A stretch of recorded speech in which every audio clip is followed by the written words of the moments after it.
All right. Hello, everyone. I'm Syrkatrii, and welcome to a very special interview with Tommy C. from Shot from the Point, former host of the Beta podcast. Tommy, thank you so much for joining me. I appreciate it. Much love to you. How are you today, sir? Thank you very much. It's actually been a long time since anybody asked me for an interview. I'd been thinking that a couple weeks ago. That had been it actually been a really long time. When I first got hooked with Baited, I don't know why I did this. I don't even know if it was a good move. I took absolutely every interview I can, even if the guy had one sub. I thought for some reason that was a good move to spread it around, even little or big or anything else. What I found was most of the people that are talking to me, and I was warned by Colossal and Keem, were looking to take advantage of me to get to Keem or Colossal. So, not in all cases. The interviews that actually, I don't think I executed one interview that was the case, but it was a lesson that I that tipped me off to what I had to deal with to come. That this is even at a low level, this is a very tricky Right, place. I understand, man. And I do appreciate you giving me your time. Um, I wasn't directing it towards you. It was just something I no, was I, thinking I of. understand. I understand. It I wasn't that understand. wasn't a yeah. So, in this interview, I kind of want to go through, like, I do have a list of things that I'm going to talk about.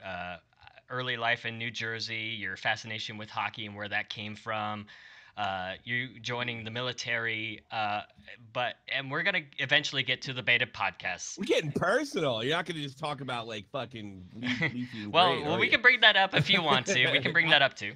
No, you can bring up whatever you want. I'm utterly over there. I don't think there's a thing you can say Well, no, that'll make me angry. I want to start at the very beginning of where the Mm, beta, or actually the story of Tommy C. I want to start there, like your life in New Jersey, of where that okay, started. this story. Where does the story of Tommy Yes. C. begin?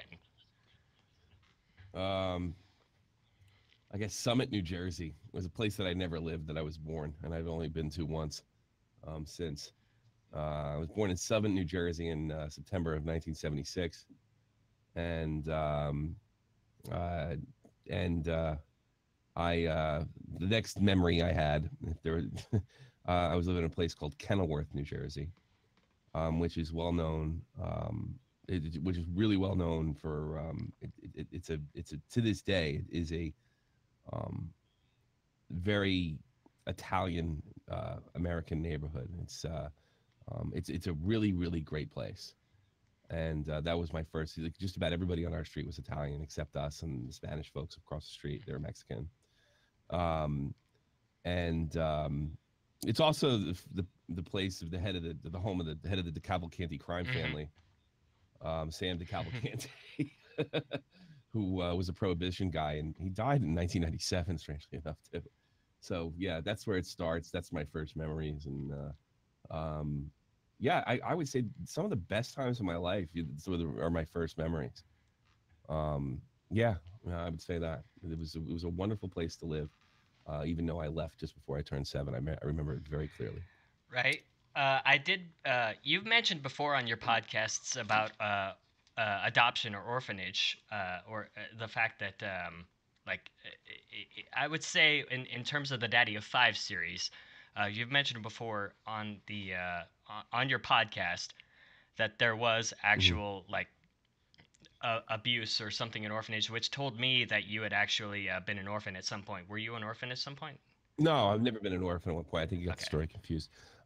Later on, I'm surprised you remember that because I barely referenced it. That's probably why you don't have it right. I apologize for that. My parents were locked in the. Don't worry about that.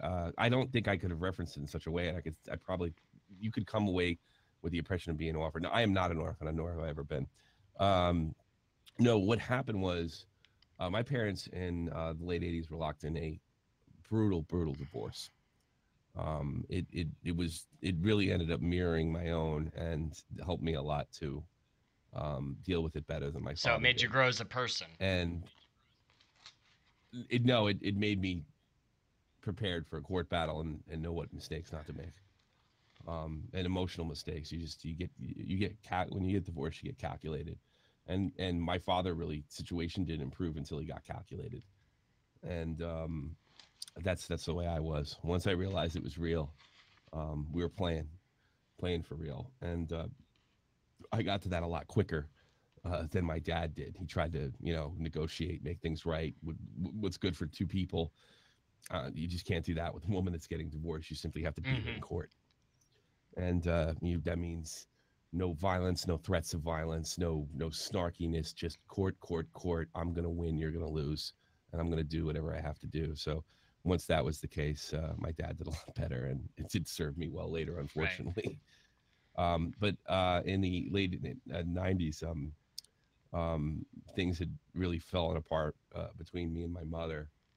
Uh, uh, Initially, like any boy, you'd be loyal to your mother in a divorce, but my mother was extremely abusive and naturally probably taking out her frustrations. I would imagine taking out her frustrations on the divorce on me. I look a lot like my father. And then it turned into a situation where she suggested that I go live with my dad, and my dad thought it was a good idea. And then when that time came, she there was an incident, and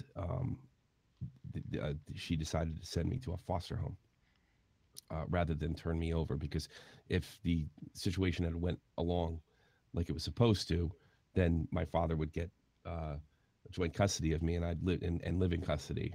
If I was in a foster home, he couldn't do that.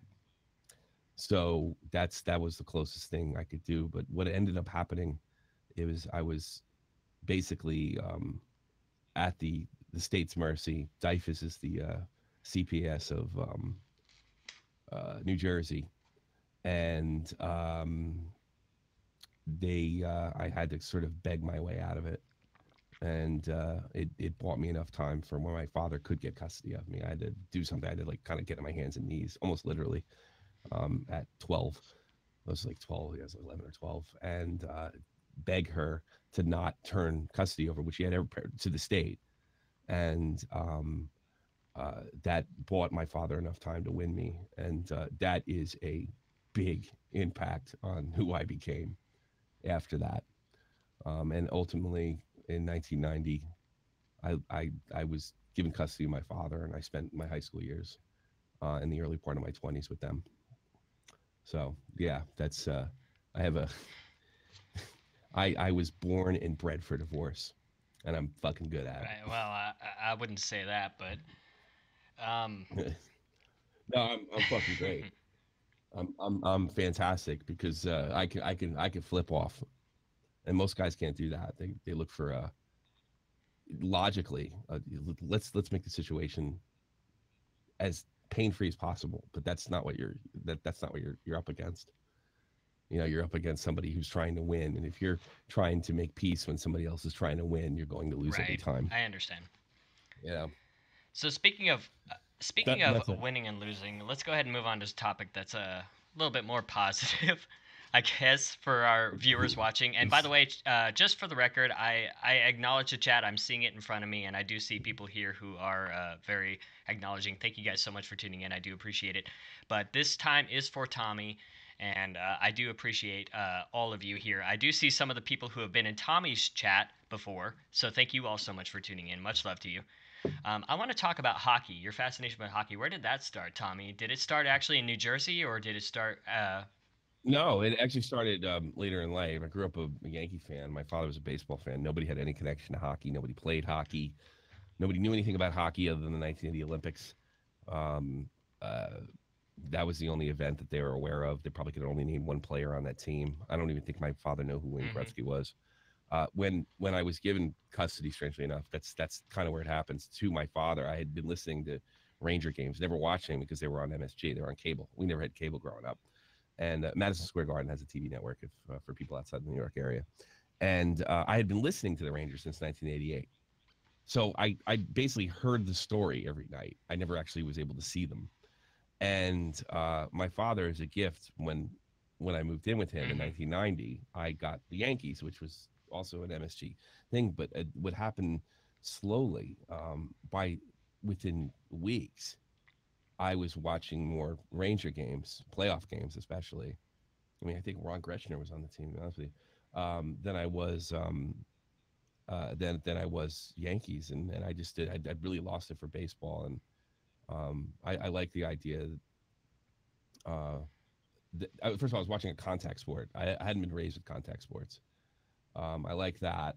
I like the fact there was a code of honor. It was like a Hmm. chivalry of sorts. And then if you broke that code, you had to stand up like a man and throw down. And it was legal and actually sort of encouraged at that time. And the fact that the game is, it's it's not just like football. It's like the brute force. There's like skating is an art form. That's an art, and stick handling it can be really beautiful. And that leads to sort of what I think hockey's lost, is diversity in players. You had your fighter, your pest, your skater, your agility player, your playmaker, and then if you put all these right pieces together, you had this like spectacular hockey team. That used to be like the ticket to a Stanley Cup. That you had all these different cast of characters. Where now it's kind of based in Or, analytics, which I think has kind of hurt the game. Um, at least from an entertainment perspective, obviously not from a coaching perspective.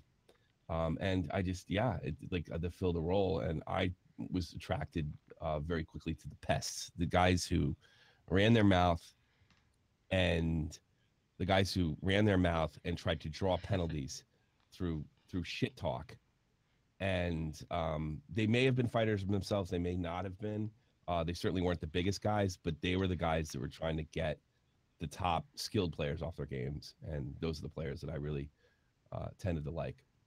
And yeah, that was there was no going back after that. I don't really watch any other sports besides pro wrestling, which is really it's really yeah, performance yeah. art I mean, if you want to be it's World technical. Wrestling Entertainment. I Um, mean, that's really what that is. yeah, it's really a performance art if you think it is, and I liked wrestling um and yeah, that's I was never really terribly interested in. I kind of let go of all sports after that. The American sports really bore the piss out of me. And then I got interested in soccer too when the World Cup was in '94, and it kind of when I moved to Europe, it was kind of a smoother transition. So I knew more about the game than most Americans did at the time. But I'll be honest with you, Americans are a lot more knowledgeable about soccer than they were 20 years ago. Your average Right. American. So that's things have changed a bit with the internet and television being the way it Right, is and now. also politics have taken over a lot of sports nowadays in terms of like football, Yes, baseball, basketball, etc. Like, yeah. I don't give a fuck what's on your collar if it's women's like fucking boobs don't get cancer month. I'm so fucking tired of that. I really I don't even the ones the guys I don't even like the cancer awareness stuff. I don't like I don't like when they get on causes even if they're causes that I agree with. I'm sick to death of being hmm preached to and when I'm supposed to relax and I'm supposed to just be involved in the game. And I don't care if it's a good cause or a bad cause, and it certainly aggravates me when it's a left wing cause, which is like 90% of them. Um, and yeah, it's been politicized. Sports have been politicized, and it makes me fucking nuts. And it has led me to, strangely enough, they're pushing me towards esports. hmm That's how bad it's getting. In regular right. sports. Well, to be honest, esports is actually growing as Yeah. like an entertainment platform. But they're pushing me towards it. My problem is the youth and the players. That really ruins it for me. How young they are and how unsportsmanlike they are. Although it has been getting better since when I first started getting interested in esports in 2010. There's not a lot of sportsmanship among esports. That's something that really needs to be corrected. Unfortunately, the culture of esports where guys can throw their fucking controller, smash their keyboard in their own privacy home. That translates live, and it's not just shit talk. It's a lot of fucking nerdy guys that just have no sense of sportsmanship, and that's my biggest problem with esports. Otherwise, I think it's Oh fucking yeah, fantastic. I've been to an esports event Yeah. myself. I've met actually a famous streamer by the name of Legion. Jordan Payton is his name. I met him in 2015. He Mm. actually held a esports event that was actually in Independence, Missouri, and it was actually one of the first streamers I ever met. So I understand about yeah, Oh, really really? interesting guy. Yeah. Well, I grew up watching. Well, I wouldn't grow up. I was in my 20s, but I like Fatality a lot. I mean, he was a first person shooter, world champion 10 times over. I think a lot of guys like the FaZe Clan um, and even Ninja to some extent. They owe a lot to the guys who told their parents, "I'm going to try to make a living in first person shooter tournaments," and their parents turned their backs on them, and they did it anyway. The guy who broke the ground the professional, the Lou Gehrig of gaming, in my opinion, is Hmm. Jonathan Wendell, who was rejected by his family, who had to go through that shit, and made it a living. He's 38 years old now, and I'd love to see him on Friday Night Fortnite. I really like to see. I wish King would give him a shot because and put him on there because he's still a gifted gamer and probably not up to winning championships like because it does seem to leave you when you're in your mid 20s. But it that guy, everybody should get in their hands. Anybody's making money right now should get in their hands and knees and kiss Jonathan Wendell Fatality's ass. Right, I understand, man.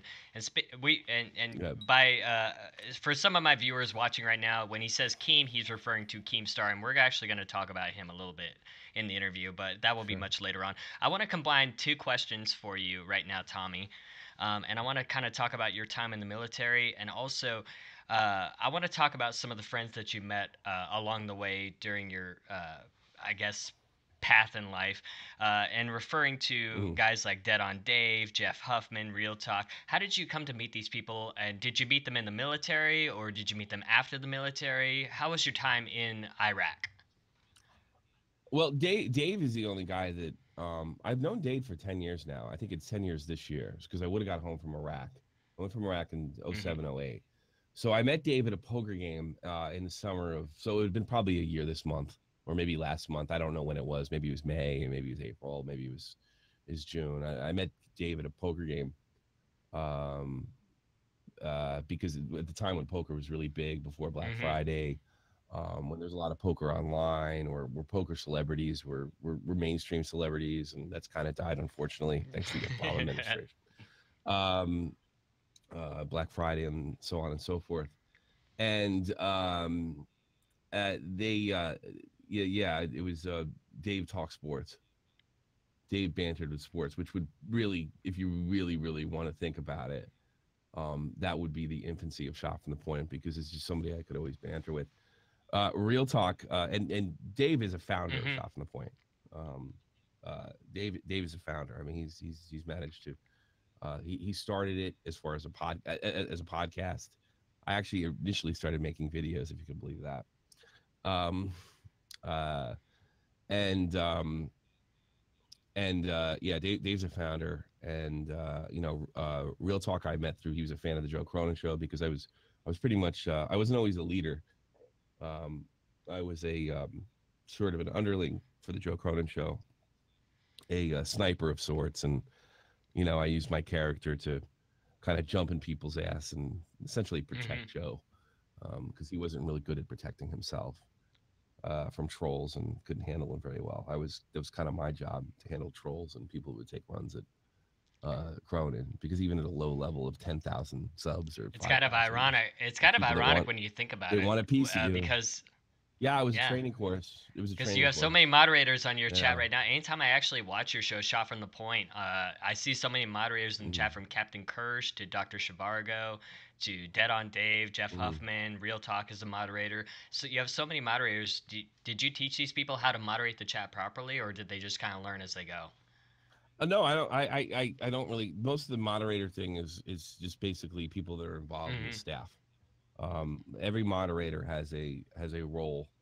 Some more than others. Like I would say that Kirsch comes off the bench if I need her, but everybody that has a stick is involved in making Shot from the Point happen, or one way or another.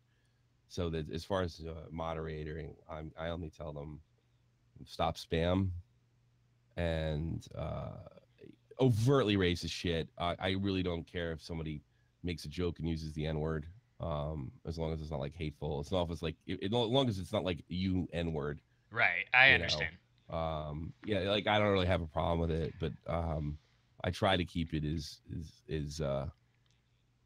edgy as possible, but not. I don't. I mean, I'm not going to Well, tolerate like over the swastikas and top, shit. I understand, and swastikas, I can understand where you're But I living. mean, I allow people to. You can come in and insult the That's shit out that's of the way me I've always been all because you want.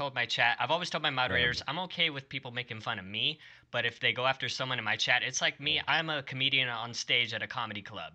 You want to make fun of me? That's absolutely yeah. fine.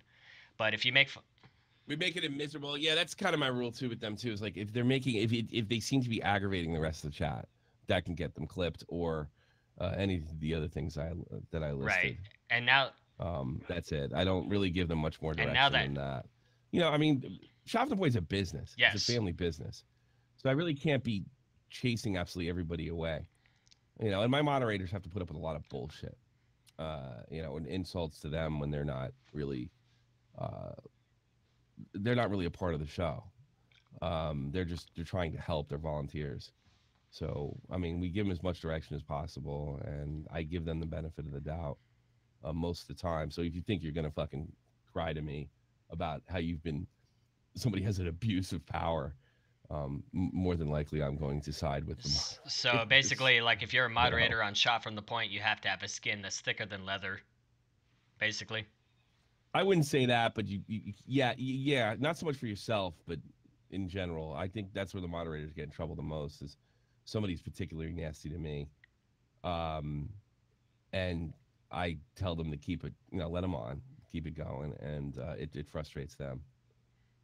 I think with the blood sports community drama, that was really difficult for Right. Tobes. The way they were talking about, and they put Keemstar on Worski, and he started, barring on my fucking, my Yeah. wife and kids. That was very difficult for them. But I've got a pretty thick skin for the most Hmm. part, and I'm not saying nothing doesn't piss me off, but it's a rare. Most of the time, if I get pissed off, you see it live. It Trust me, happens right I've there and heard you then. pissed off. I've It's seen you not like pissed off. I've even shared clips of you being pissed off. So yeah. I don't. Well, I only think I've gotten pissed off like for real, like uncontrolled pissed off 3 times. That would have been with Vanilla Rice. I seem to remember it happening. Uh, I seem to remember it happening with the Chubb situation. That I think Turkey Tom's a good YouTuber. Is a Hmm. good I've time when I watched actually got a lot of pissed Turkey off. Tom's videos. So yeah, I would say the kid has talent, but do you think he has a long way to go? I think we all have Yeah, a I long think way we to do. go. Yes. Everybody, there's always something to learn. I think that's just. I find that to be a bizarre thing. We all got a long way to go. What 15-year-old doesn't have a long way to go? And maybe you should. I talked to Oh, you Leafy did? today. How is he? I haven't talked. Yeah, and I'm gonna save that for another Okay. episode. Well, is I'm kind of it. He's good. all He's right, good. He's healthy healthy. and He's good. good. I'll take that. You don't So have to. You don't have to healthy, spoil good. anything. That's fine. Yeah. No, there's some stuff because I talked to some stuff about I him, know. and I'm gonna use it for Well, if content. that's And give it personal stuff, some I stuff. don't So, want it on my channel. That's yeah. absolutely fine. No, it's not personal stuff. It's stuff I'm gonna use for content. I want to spoil it. I don't want to give it to you. I got you. I understand. But no, he's doing quite well. And but has made he's referenced before that he does worry about people running into tremendous amount of money via gaming, via social media. It just he feels it changes their perspective, maybe jades them a bit. I think that's because he feels Yeah. jaded a bit because he's been Well, so if successful. I can ask you a Um, question, you don't have to answer this question. sure. But does Leafy pay attention to social media like Twitter? Does he pay attention to other YouTubers? Not anymore. I would say Well, not. I is would he say not following anymore. what's going on? From my indication, I So don't he's think completely so. disconnected entirely from any situations going on.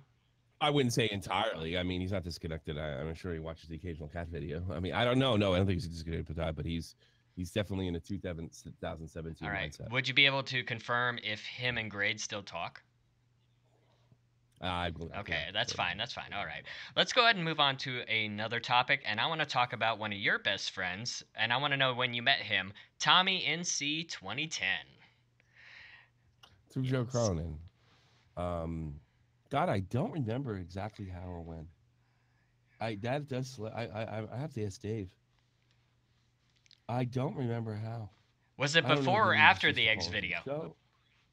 Well, I do. I do. Oh, it was well before the Leafy video. It was actually it was well before the who was that other jackass that made a video on him that Leafy sort of stole the idea from? Official Duck Studios. I wonder if he's still I around. don't know. I can't confirm that. I don't really hear about that guy anymore. Official Duck Studios. That guy was a douche. Um, does anybody? Yeah, let's see where he's at. 700,000. Oh, really? That's a massive YouTuber. Yeah, well, he was a big deal. I don't hear anybody. He's never even come up on an episode of Shot from the Point other than a passing mention. Well, because he probably hasn't done anything to And really get anyone's attention. I Probably. don't I know, mean, 700,000 I subs. know He's anyone always that been you've ever strong. talked about on your Yeah, podcast. he's averaging he's averaging 200 a day. Okay. So he's doing okay. He's a pro. He's the first big time pro that I interacted with um, negatively. No, but it was something with. I'm sure it was something we were forever defending Tommy, um, and I'm sure it was Right. something like that. And he got. I remember at some point. I think I'd known him a year or two at that point too. He was invited on Tosh Point oh, where he did a really funny episode over there. And who would guess that Tommy NC would be the basically by accident the reason I got internet famous, for lack of a better Hmm. word, I suppose, where it would reach my peak Right. via him. It's kind of a strange circumstance, but it's through the Joe Cronin show. He's friends with Joe, and then became friends with me and Dave. And then of course, you see the abuse that he takes, and you can't help but um, be angry about it, and want to get involved, which is another lesson I had to learn with Tommy. Tommy's older. Tommy's could be an Well, interview in here's the himself. thing. I actually was on a Billy the Fridge. You know him, of course.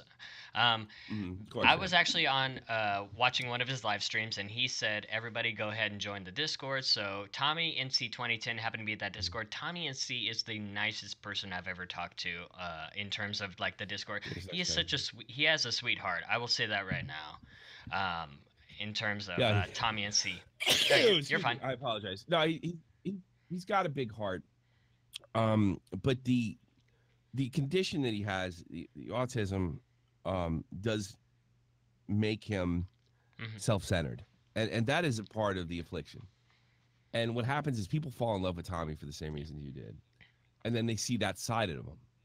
And instead of being truly compassionate, instead of putting your arm, because a lot of people, and I'm sure to this day, put their arms around Tommy to think they could get internet famous. They see that 100K on his channel. They see the fact that he's been on television. We're talking about people that are just coming into YouTube that don't know what YouTube is. They don't know Hmm. how it works. And because I didn't know how it Yeah, I worked. mean, I needed a year training. I needed a year training with the top guys to learn how YouTube worked. And but they see that sort of self-centeredness that he can display. And Tommy has this weird cycle, right? He makes friends via some group of people making fun of him. They come in, they surround him and protect him, get irritated by his self-centeredness, and another group of people come in and then chase them away, and the cycle just mhm. repeats. It repeats. Me and Dave and I are the only people that knew to sidestep that, and we've watched as people come in and out of his life, become his best friends, his defenders, and then they get sick of his some of his more unpleasant behavior, and then the next cycle comes in. It's bizarre. It's really he's an Now, anomaly, and it just shows you just how cruel the internet has taught me that people are cruelty.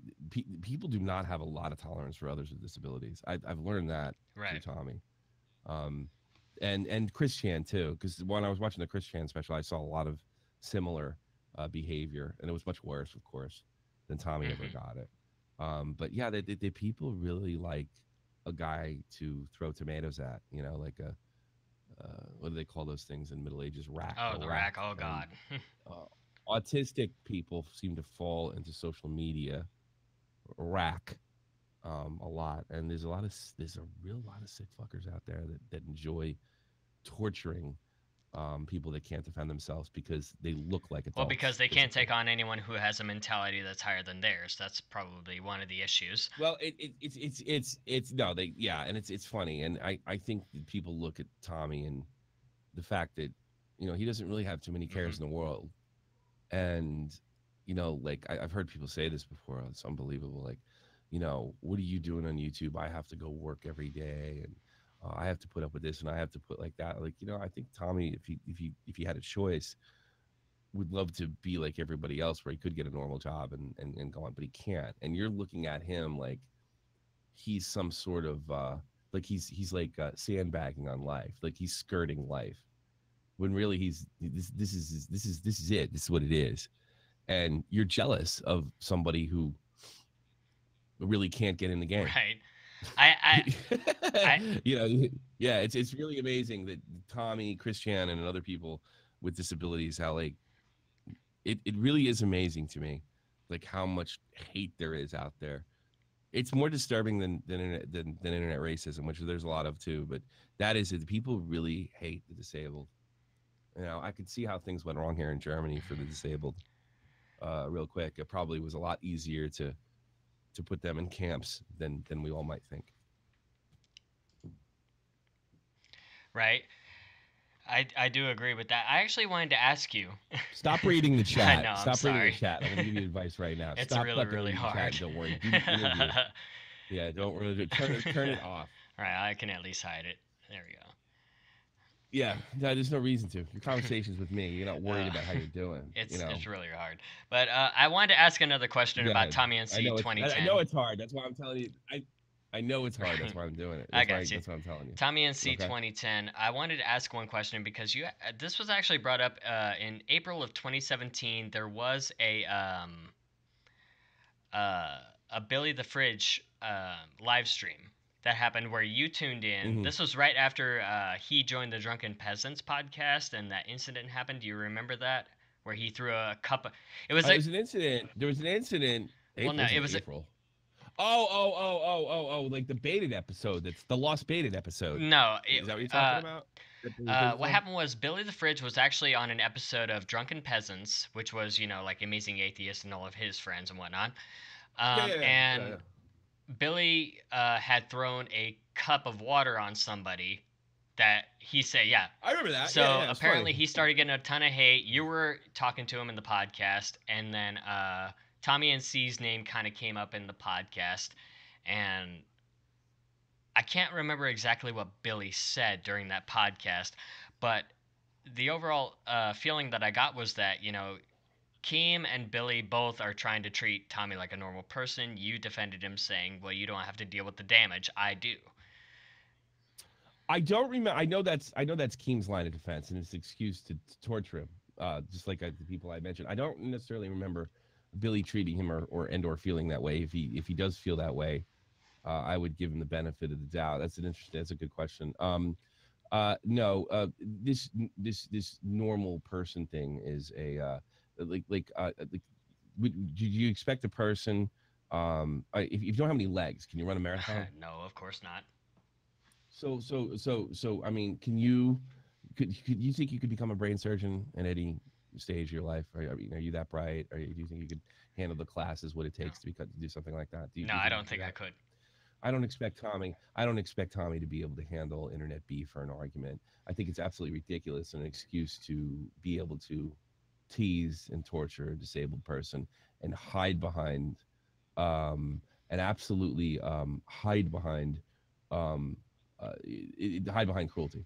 I don't think they believe a normal person. First of all, what the fuck does that mean? Second of all, the idea that if and I dealt with this on people in the Cronin crew too. The idea that if that I hold the same standard that you would hold for me or I would hold for you would somehow improve his fucking life is just a denial that he has a mental disorder in the begin with.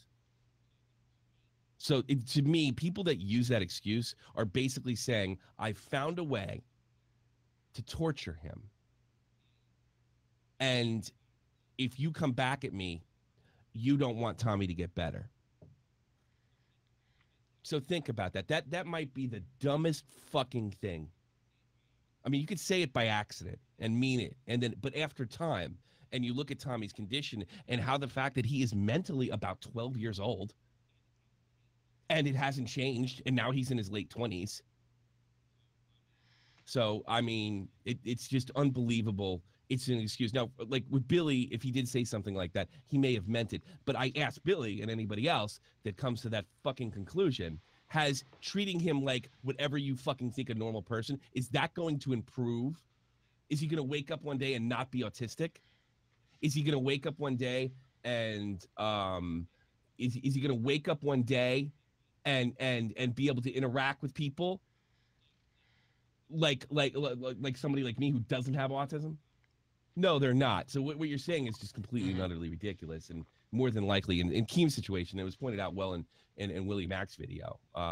it's just an Right. excuse to I torture him understand. I understand. because it's entertaining. And I gotta be honest with you, it's entertaining. It's entertaining to fuck with Tommy. I'll be honest with you. He says some wild shit. Yeah. He's been on my show. We've had fun with him before too. But they go But the next step. one last You know. question about Tommy NC 2010, and this relates back to the podcast or I guess the broadcast that Billy the Fridge mentioned before, which was Mm.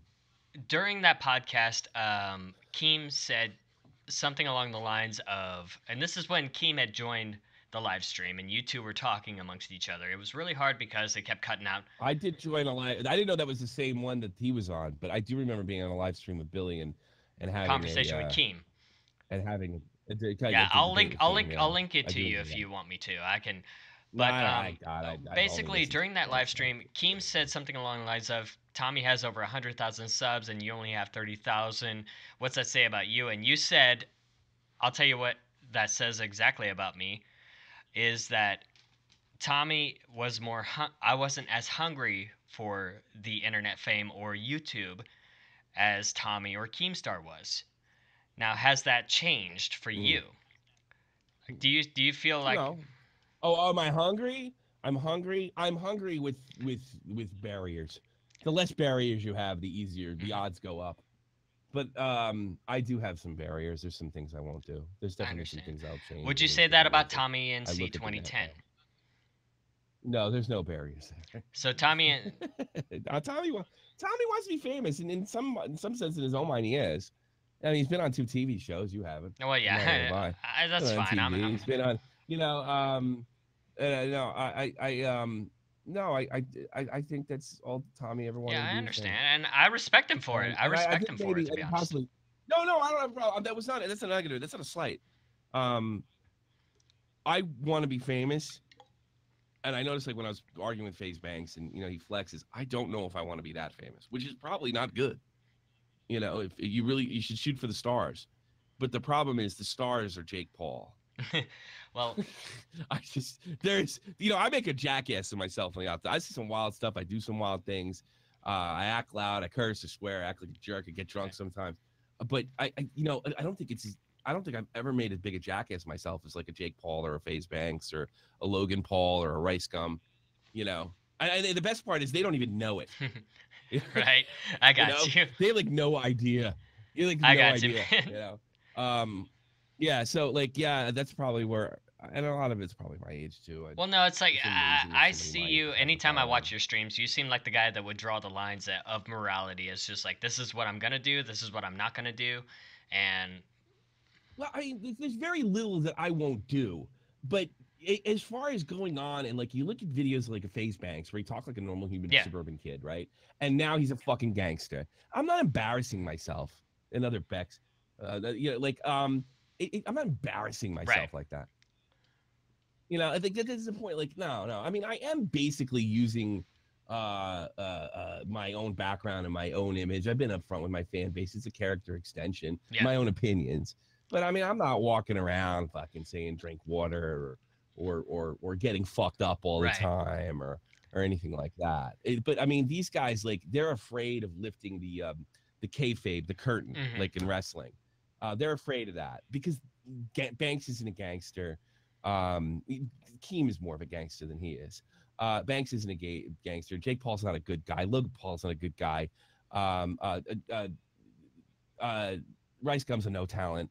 They're just very, very lucky, and they grew up in the West, and they grew up in a great country, and they're able to right, make a lot of money. I mean, really, if you really look at, I mean, the only one talented among them is that I just mentioned is right. Keemstar. He's the only one that has even an ounce of talent. Um, in so much more ways. I mean, Banks may have talent for business or money or what have you, but he's certainly not. He doesn't have any sort of entertainment quality. Neither does Facebook. But I mean, that's the thing about being American. You can have a lot less and go a Well, lot and further. I will say You this know, about in terms of personalities like you and Keemstar, and I do speak of you very highly because, and here's why.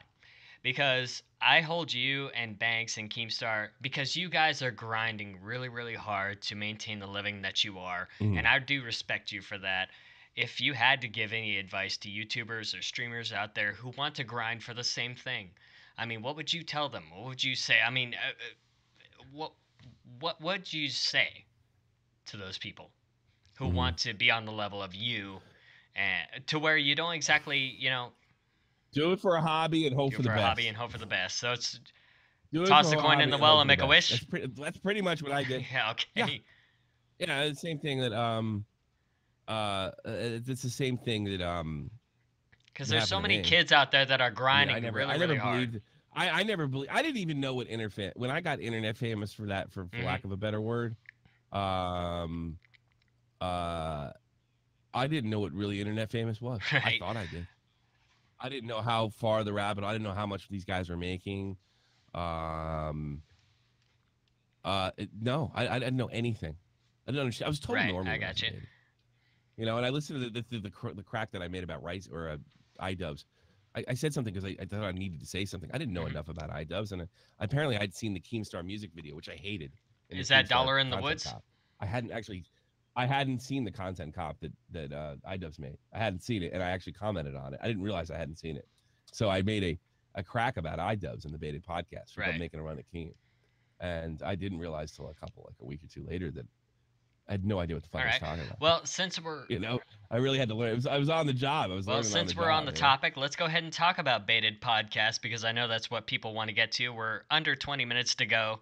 Sure. So I don't want to take up too Imagine. much of your time, Tommy. So let's go ahead and get into beta podcast. Now, I want to start from the beginning, and I want to start from May of 2016, where you actually did a live stream defending Tommy and C 2010 against all these attacks from Keemstar and Drama Alert, where he was saying he's not that autistic, he's on the lower end of the spectrum. He was comparing him.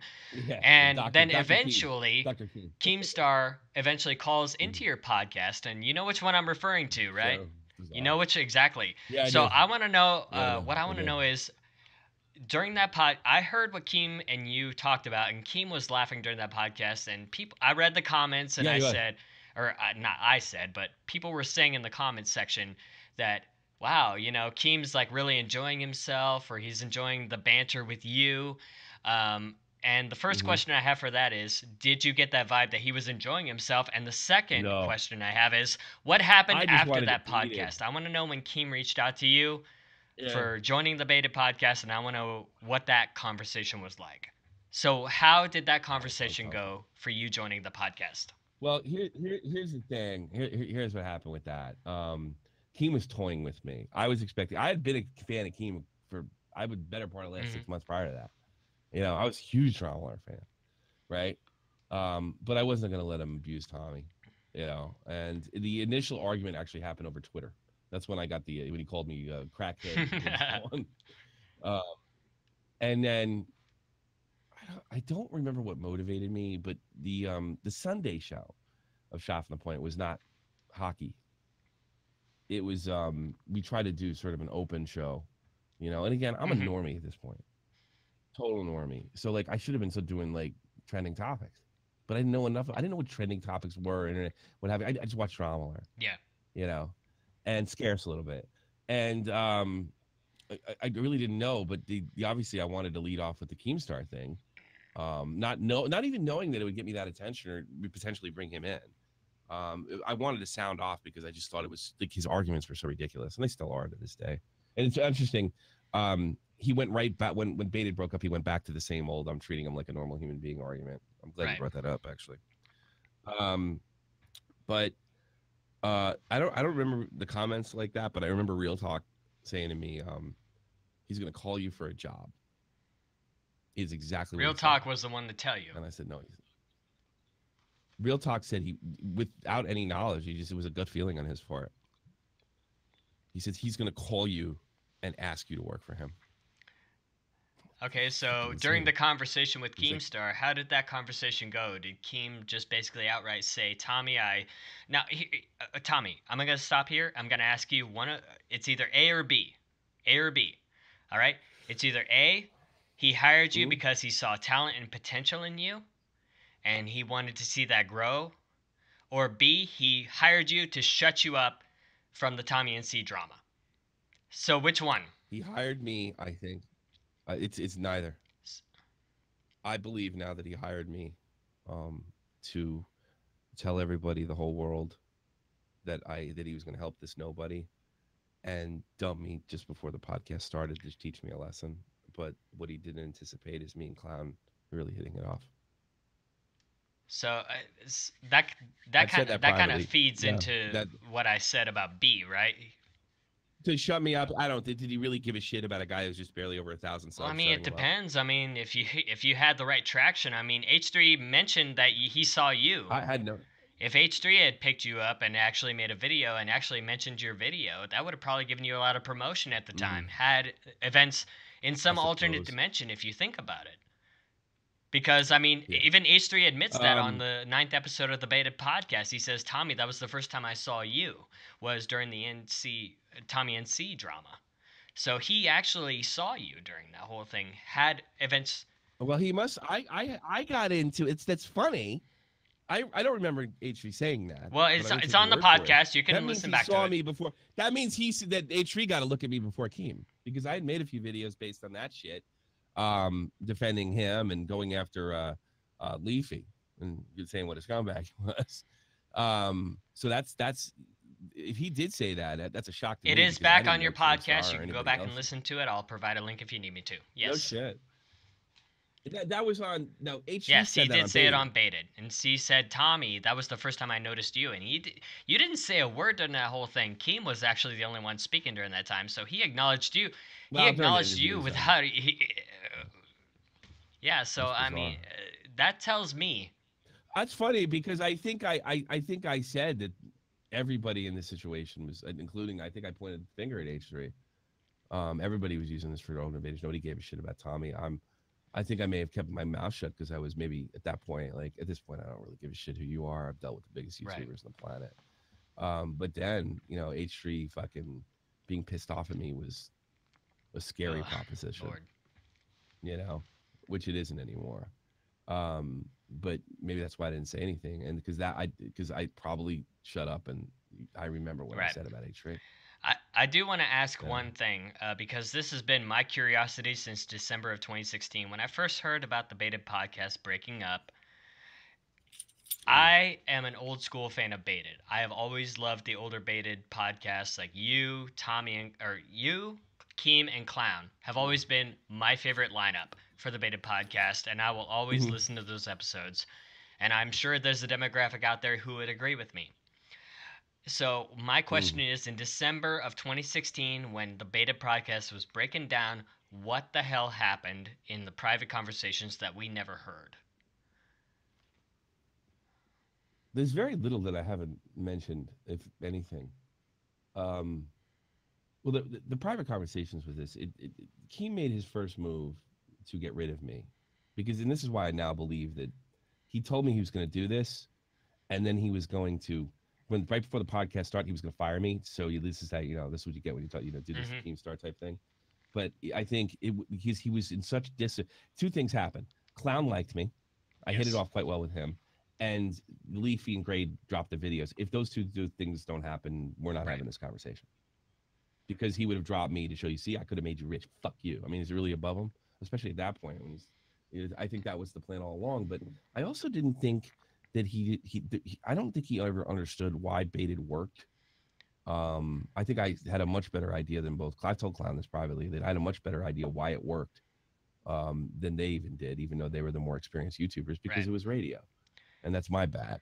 And I think what happened is when I served my purpose, and I took on Grade and Leafy and all his enemies, and even Nick Cash, everybody. I just saw myself as a wasn't even a content creator as much as I was just an attack dog and a stooge. Um, I think once that, he wanted to cut me off because I think that Well, was the plan all during along. during So Baited yeah. podcast, and I want to ask you this question. Be honest with me. Did you purposely take a back seat to Clown and Keemstar?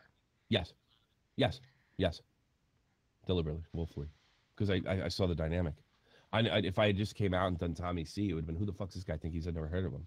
If I mediated, and I don't think I consciously did this and been the fan among these two YouTube giants. That was a much better strategy. But I mediated and I tried to think critically, and I have this, like, I was like given this ridiculous cackle, Right. you know, And I think it just it Which I made think it, is a great cackle, by the way. and I Anytime think it you've worked. laughed, I've laughed. So you have a very addicting laugh. Thanks. I had a guy on. I had a guy that said that I can make a good joke seem epic and an epic joke like make you fall on the floor Right? with my laugh, and a bad joke seem reasonably okay. Which is a Well, nice compliment, I suppose. But I think, yeah, I think it just everything kind of the stars aligned, everything fell in place. But me and Keem were never right. friendly. I do want to. I want to I ask you. yeah, go ahead. Taking a back seat. Were you comfortable with that? Like, did you actually like, just kind of fall into that? I was so grateful for what was going on. Taking a backseat was the least I could do. I think you have to Well, have an ego I, to I be an entertainer, and I you guess have to the have best, the better way to ask the, that question is, it's the easiest backseat. It's the well, I easiest understand backseat that, ever. but do you have any regrets Come about on, taking the back seat? no, because we're Right. not having I this conversation. understand that we're not having this If I conversation, come in, but at the I same come time, in, I do Tommy C.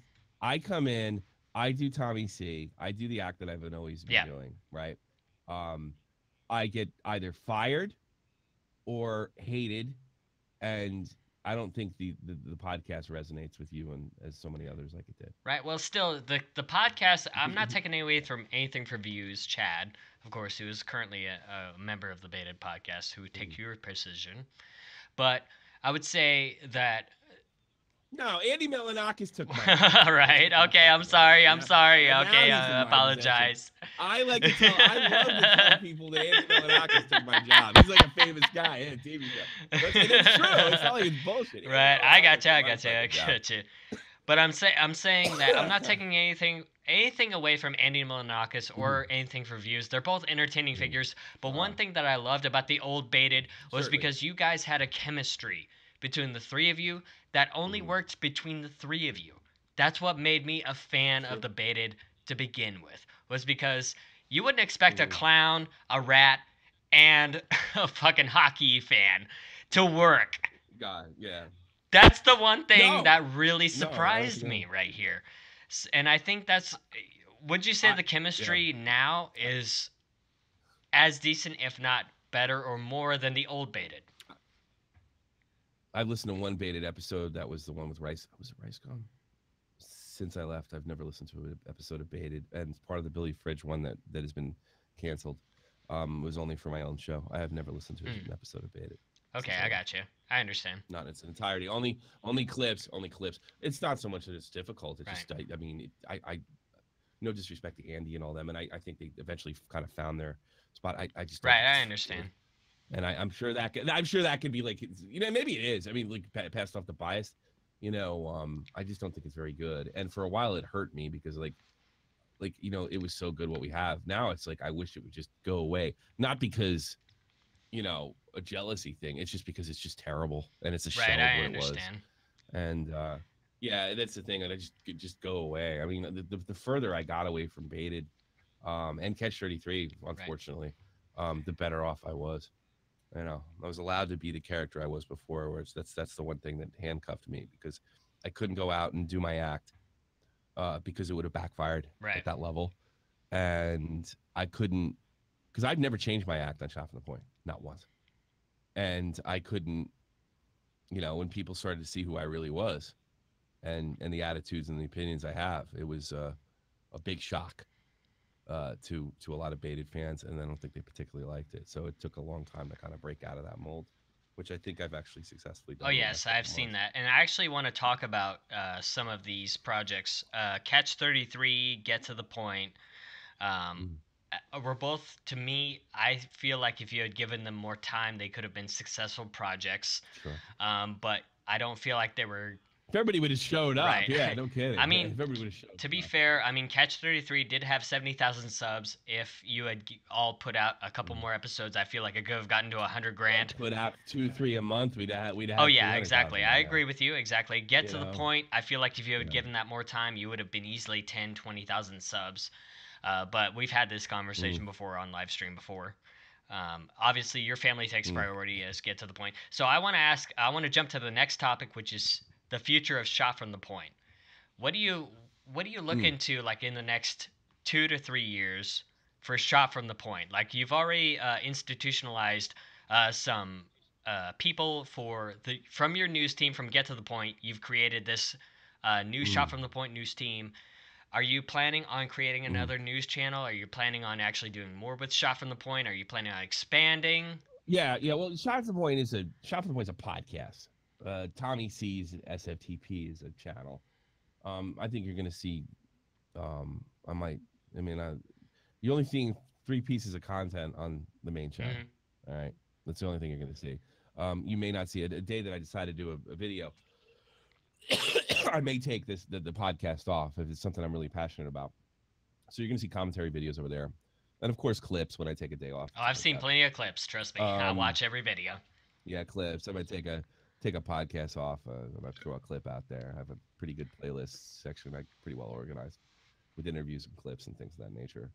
Um, I will be doing on the other channel SFTP News. A get to the point, but type thing, but only once a week and So shot from the point. So it'd be more of a weekend wrap. It's a drama right, alert so for we're the end not of the gonna week. see Rip You know what Wilson I mean? Rather return than ever again. no, Aw, I'm sad. I seriously doubt it. It's tough for me to say that because I really did like it, but I think it's an I know, old but it was so concept. good. It doesn't matter how old Um, it is. I mean, hell, I still listen yeah, to shit from the 1940s. Fuck. yeah. I think it was an old concept, like a Doesn't matter, '90s dude. 40s or perspective, 90s, or I maybe don't give a like shit. Daily Show, the If Daily it's Show, entertaining and it or makes you something like laugh, that. I But think you should do it, man. I liked I really did it. Rip Wilson, who was supposed to be called um Rip, whose name was he was supposed to be Rip Williams, but in the first because it was supposed to be Yeah, after right. I Brian got Williams. you. Yeah. But I said the name wrong in the first episode, so Oh, I jeez. stuck with it. All right. I really enjoyed doing that, but I couldn't I really couldn't put it together like I've been able to put it together my news team. I needed help because of time zones and shit like that. And I have the time to be. I like if some of the people that I'm working with were pros. This is not a slight on them. They Right. had to go to work. I think we might have been able to keep it going. I really did enjoy. I love the fact there's a departure. I'm proud of what's in there, for the most part. But I did need more help, and I needed professional help, not part timer help. And again, that's not a slight, but I need people that were as dedicated to this as I am, and they couldn't. It's not they couldn't afford to dedicate themselves to it because of school or work or Right. responsibilities or just life. You know, there was no way I could have. Someone who had more time No, on there's your no way hand. I could. Someone who had more time in their hands, right? Yeah, yeah. I mean, yeah. I really wanted to. I would love to compete with the Keemstar. I mean, I don't know how the fuck to this day that I've almost 200,000 hits in this channel, and I just think there's something wrong with the fucking channel. I have 200,000 hits in this fucking channel, and I haven't even broke $100. I don't know. Right. How It's it's the possible. YouTube algorithm, and to be honest. Yeah. So the last thing Yeah. I want to talk about, and then we're gonna send you on your way, is Keemstar. I want to talk about Keemstar. Sure. I'll do extra. I'll do extra Are time. you, I'm kind you of sure? mood. Okay. I'm kind of. All right. Well, Yes. I want to talk a little bit about Absolutely. Keemstar. First of all, the question is, the first question I have is, during the first episode of Catch 33, you said your biggest regret is you kept a monster afloat. Now, whenever I think of monsters, I think Yeah. of pedophiles, I think of terrorists, rapists, sex offenders. But Well, it was definitely a a metaphor. It okay, was so definitely a metaphor. my I mean, question is, it do you wasn't being consider literal. Keemstar Yeah. a monster in that regard, or do you consider him something more of an I immoral I person? I think I believe that Keemstar is a sociopath. Okay, It's for probably a lousy thing for me for to say, and I'm context, not a can you doctor. define sociopath for Keemstar? Sociopath. You'd have to look up antisocial personality disorder. That's probably what he Someone has. who doesn't get along great with others. Because No, that's not. No, that's not what it's the new way to say psychopath. He has antisocial personality disorder. They just fucking keep changing the name by softening the language. He's a but now psychopath. And what you mean by a psychopath doesn't have a knife in their right arm and right. going around chasing people. Psychopaths are incapable of empathy, other than for themselves. And he fits all. I mean, he has every like 1 through 10. Charming, witty, shallow, uh, um, an incredible need for attention. Almost a thirst for attention and power. He literally like 1 through 10. All right, You so go down the list. I do think he's now that does not. Do I think he's going to kill somebody or never? He's a sociopath. I Hmm. saw him in the army. You know, he's not a sadist. You know, he's not a murderer, but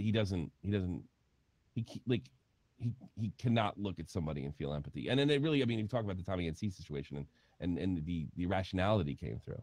Why he keeps making the same stupid mistakes on Twitter? It's because he's a sociopath. And in entertainment that can serve you quite well. So It's a double edged impulsive. sword. You can't you, no, you can't feel anything. You can't feel empathy All right. for anyone or anything.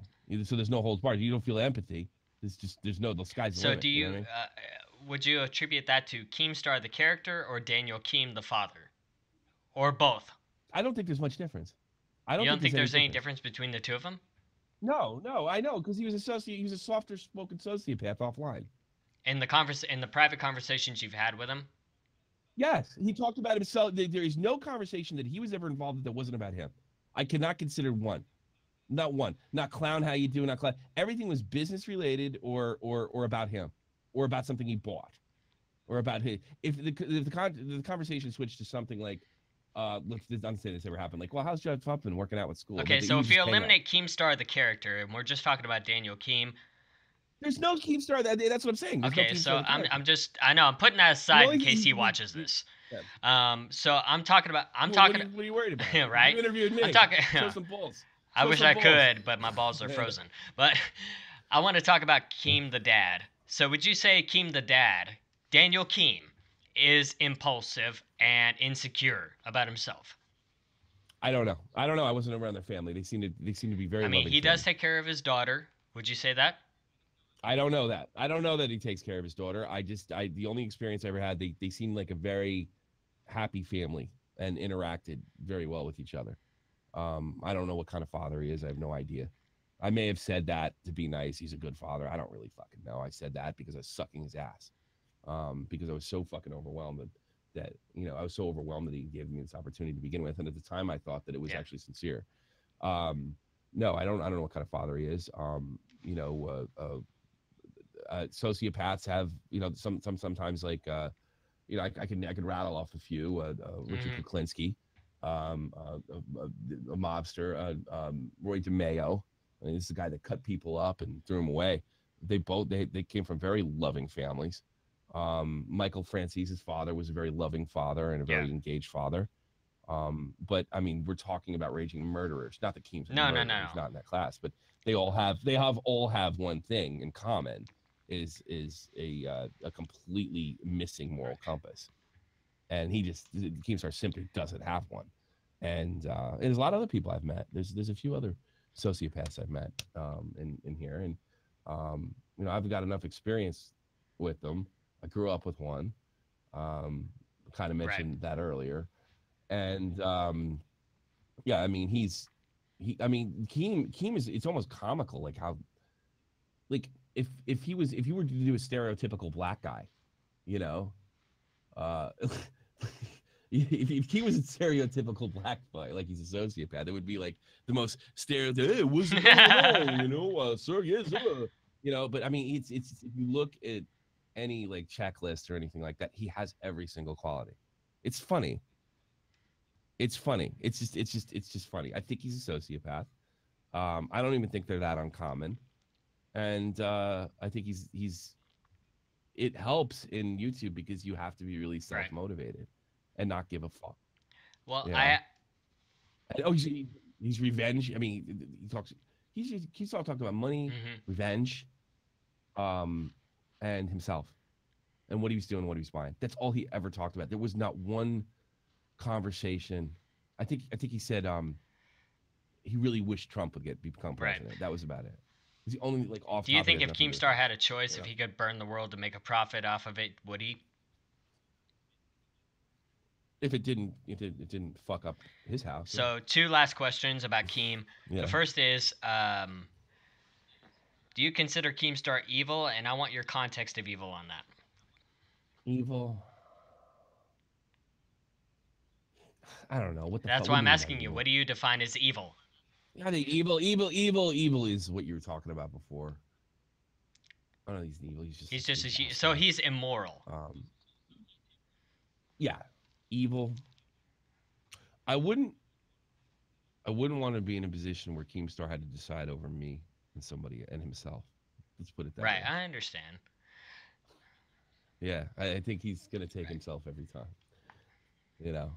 I wouldn't want to be in that Right, position. I understand. Well, I'm never going to tell And anyone to stop watching Keem or stop watching you. So, I'm never going to be in no, that no, position. So, I'm not telling anybody. I can't even not watch Keem for shit I do. I gotta know what's going on over there. And he has more experience and he's been around longer right. than I have. So I'm pretty much forced. But I used to really like up until last summer. I really loved Drama Alert. Even after I was kicked off of Baited, I'd never missed Drama Alert. It was the Jake Paul thing that really fucking kind of like. I mean, he used to be so much funnier, and now he just like something weird happens with Jake Paul, and they cut back to him laughing. He's so much better than that. He's so funny, Right. you know. But he's superficial. He's self centered. Um, everything that a sociopath is, and he doesn't give a fuck about Well, anything but I'm himself. I'm Um, everyone gets to that point, I guess, in some point in their career. I don't know if he's been like that throughout his whole career, but I can't really speak for Keem because I don't know what's in his head or in what's in his heart. And I can't speak for you. I don't know what's in your head and what's in your heart. So, yeah, you right, do. I I just said. understand that.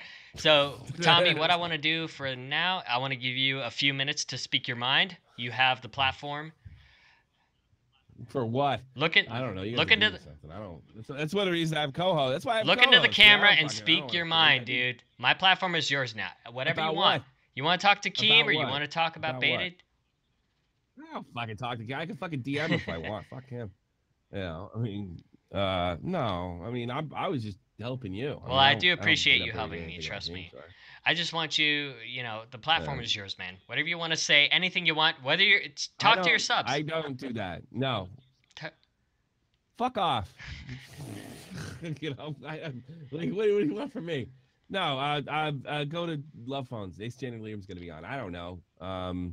well, I self-advertise don't because work I have that your way. I'm links in the sorry. description, which by the way, you can click them. Well, thank you. I don't know. I can't. Um, I need a floor plan. You have to give me If you could something. It address doesn't work. I Keemstar, can't what just would you sit say here. right now? Go. Nothing. I've said everything that I've ever had to say to Keemstar to his So face, say it one more offline. time because my audience hasn't I heard it. actually. Well, I'll tell you something. I'll tell you something about. I am no longer angry with him right now. I'm sure we'll get in a fight again, but I mean, I'm pretty satisfied about the way our last Okay, go interaction ahead and went. tell me about it. So I'm not really angry with him anymore. No, not now. So you're not angry with Keem? Not now. No, I'm sure something could dredge it back up, but no. Advertise SFTP. Oh, yeah, I'll go sub Yes, SFTP news. absolutely. Right, SFTP. Yeah, so just go sub SFTP news. We're growing that whole project, doing a weekend rack up, a new podcast coming out that I have nothing to do with. Some really talented people. Thank you, Kat. Um, and who knows what's gonna come there. And also there's be episodes of Shop from the Point over there. So Shop from the Point will float between the two channels. The podcast Shop from the Point. That's it. But no, I'm okay with Keem right now. I don't really have any issues. I've said everything I ever had to say. I've said things privately. I've said them publicly. So here's the thing, Um, Tommy. I'm gonna, because I know we're an hour and 10 minutes in, so I want to end with this. I am an old fan of Baited, and I love the old mm, Baited podcast. I wish in my deepest dreams that it could come back, and I know that's never gonna happen. But I mean, no, it's not. it breaks my heart that we can't have those old episodes back. I didn't get to see the Beatles reunite, man. I So kind I of know mean, how you. and I'm a part of a demographic that is on that side, dude. So I mean, there's a demographic of people who loved you on the Beta podcast because you did add to that chemistry, whether it was little or small to you. You were a big part of that podcast, and I want you to understand that. Let you know what? Let's finish on this then. If you want me Go ahead. to go around, I said this in one of my podcasts. If you really could watch, I'm actually going to release a series of chopping the points that are related to Please the do. breakup of Beta Go real ahead. soon. Yes. So you can check out my SoundCloud or what the fuck iTunes, and I'm planning on doing that pretty soon. Um, I do understand where guys like you are coming from, and it is what probably drove me to keep fighting against him. The creating the monster stuff, and I know how you guys feel. and I'm helpless to do anything about it without putting myself in jeopardy, which I can't do, obviously. So I am the thing that hurts me the most is how many people were let down, that it couldn't be pulled together. And I can only say that I did my best. And I did. I don't know if all the decisions I made after the breakup were very smart, but I I get your frustration, but I don't think you would walk. I don't think anybody expects me to walk into a buzzsaw. Oh, Tommy, it's a buzzsaw. Cut you. I'm like, no, it's not literal. It's a career buzzsaw. Yeah. So I wouldn't do that. I mean, God, it got brought up, and Keem said, well, he would have to apologize. I've never lied. I wish I had not said something like the NLG thing, but I mean, it's true. I didn't see anybody else come out and fucking refute me, did you? But that is the thing that bugs me the most is those baited fans, and I realize that's where it got off, and that's where people find it to be fascinating. And there's an interview I'm ever going to do the rest of my life it's not going to come up, and I don't care. I accept that. But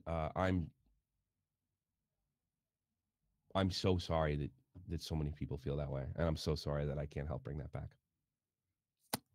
And that's pretty much all I got to say about that.